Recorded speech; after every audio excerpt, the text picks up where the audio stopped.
Bustin' Heads. Spring Thunder is brought to you by Realtree, Woodhaven Custom Calls, Huntera, Federal Premium Ammunition, Bog Pod, the National Wild Turkey Federation, and Cabela's.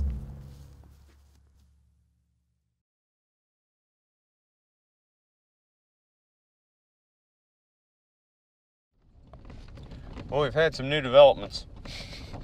It's about 9 o'clock right now, and Zach and I have packed up camp that's in the back of the Hummer. As you can see, we are moving to another location. We got down here yesterday, and I've been looking at these spots on maps for a long time, but noticed once we got down here that nothing is marked as far as boundaries. Private, public, WMA versus National Forest, nothing's marked. So we went to town to the library, did the video blog, and did some more research, and come to find out we were camped in an area where we weren't supposed to be camped. So we came back, pulled everything, loaded it in the Hummer, and now we're driving about 30 miles through the mountains to a designated campsite where we can be at. We're taking back roads to get there, and it's getting pretty hairy. We've already went through some pretty good sized holes of water. There's a few spots in this road where we've had to cross a pretty good size, I would call it a river.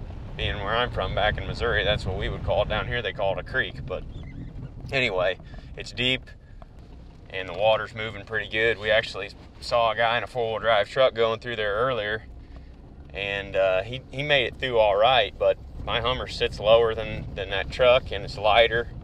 Just would hate to get stranded out here in the mountains in this remote area. But right now we're moving camp. We did get some good news a while ago. The turkeys that we saw today in the field were actually on land that we can hunt. It was on public land, we knew that, but we thought it was on a WMA where you had to have a special permit to hunt. But we called the biologists, got a hold of them tonight, and come to find out we can hunt that area. We may go back there in the morning, but this is just part of sort of the growing pains of learning one of these big public areas. You got to do a ton of research in advance, and then once you get here, sometimes just driving the roads is the most important thing you can do, especially in a remote area like this where the road systems are really questionable. You could look at a map and see where a road goes and just think, you know, oh, no big deal, I can drive right up to that spot, but many times that's not the case. So by driving all these roads, we can kind of figure out which areas are accessible, which areas aren't. We can start to check it off of the list, so to speak, so we can be more efficient with our hunting. But we got a little ways yet. I'm hoping that we don't run into a spot where we got to turn around, because it's going to cost us several hours, and we might have just ran into it. Right here is a creek. And it doesn't look too bad. Doesn't look too bad, but we're going to have to get out and check and see if we can get across.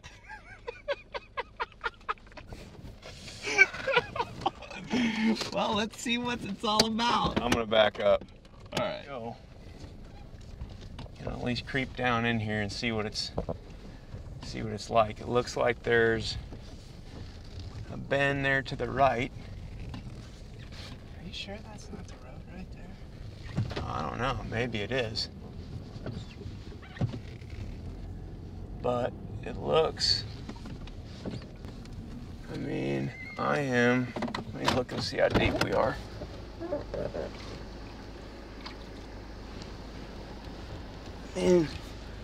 About a foot deep so far, which is fine. Oh man, because it's like up to my door almost. Really? Yeah. I would just punch it if you're gonna go.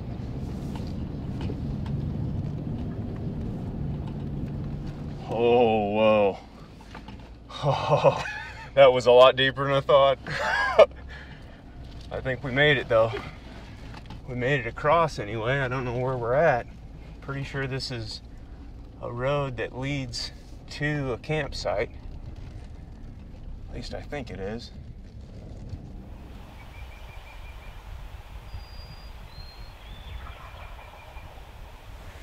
Right across.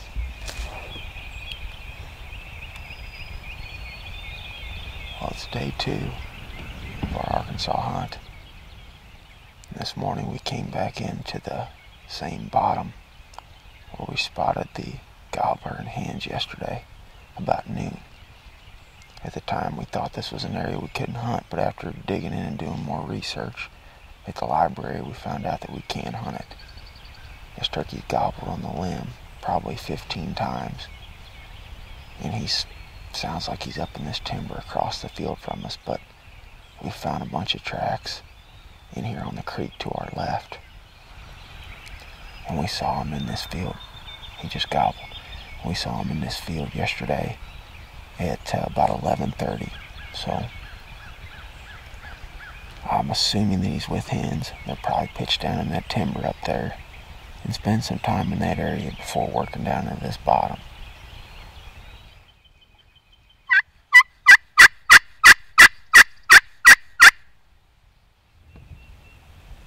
Well, it's about noon right now, and we've been waiting since daylight on these birds in this same spot. I've got that Jake decoy out in front of us here, and the problem with this location is it's very visible from the road. That's how we found these turkeys yesterday. We saw them from the road out in this field. You can still kill them like that when they're on public, but everybody else can see them out there too, and apparently they did, because we've seen how many vehicles? 4 or 5? At least 5, I think. Yeah, and we just had, and they've been driving around the road looking down in here, stopping and calling. We've got another one right now that's leaving, that's been down in there where we're parked calling.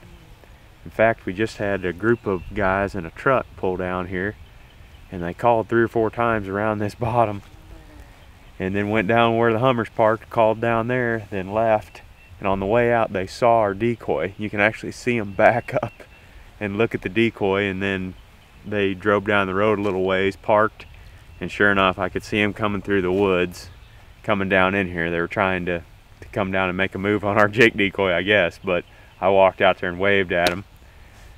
I would have just sat longer, but you know, when it gets to be a safety risk like that, you might as well just back out. Last thing I want to do is put me and Zach in jeopardy. A couple guys creeping up through this creek behind us, it's real thick and brushy, and end up between them and our turkey decoy. That's not a good scenario. So Jakes are illegal too. Yeah, Jakes are illegal here in the state of Arkansas, but I mean, he's a half strut Jake. They just saw a turkey and we're coming out here after him. But anyway, we pulled it out of here, and this is a spot we'll probably keep an eye on moving forward.